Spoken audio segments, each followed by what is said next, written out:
Pembangunan Ibu Kota Nusantara atau IKN Nusantara di Kalimantan Timur masih terus dilakukan oleh pemerintah. Berbagai fasilitas penunjang terus dilengkapi seperti keberadaan rumah sakit dan pendidikan. Dilansir dari Warta Kota, Menteri Pekerjaan Umum dan Perumahan Rakyat, Basuki Hadimulyono mengatakan, RS Abdi Waluyo sudah bersurat ke otoritas untuk membangun rumah sakit di IKN. Pemerintah sudah mengalokasikan tanah di IKN Nusantara untuk RS Abdi Waluyo membangun gedung pelayanan kesehatan. RS Abdi Waluyo mendapat alokasi tanah pembangunan rumah sakit di IKN seluas 5 hektar sesuai pengajuan. Menurutnya, tidak hanya RS Abdi Waluyo yang mengajukan investasi di IKN pasca ibu kota pindah.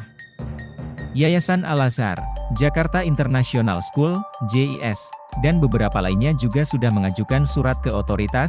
Menurutnya, tidak hanya RS Abdi Waluyo yang mengajukan investasi di IKN pasca ibu kota pindah.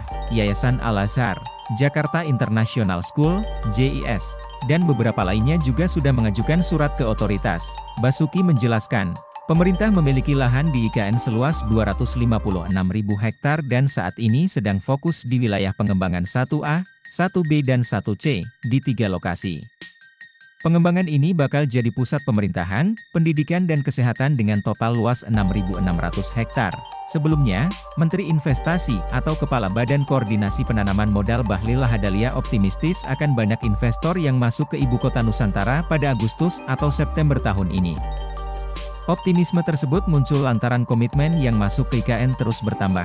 Dari 2020, kini sudah ada 228 investor yang menunjukkan komitmennya. Dari 228 investor tersebut, sudah ada 91 perusahaan yang melakukan kunjungan langsung ke IKN hingga 31 Mei lalu. Seperti yang berasal dari Singapura, Bahlil mengklaim, investor sangat serius dan untuk melakukan investasi di ibu kota baru tersebut.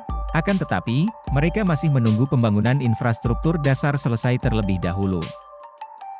Meski begitu, Bahlil belum menyebutkan rincian nilai investasi yang akan masuk, sebab dia akan memastikan terlebih dahulu kepastian investasi tersebut, karena saat ini masih bersifat komitmen. Dia berharap, pembangunan infrastruktur dasar akan segera rampung dalam waktu dekat.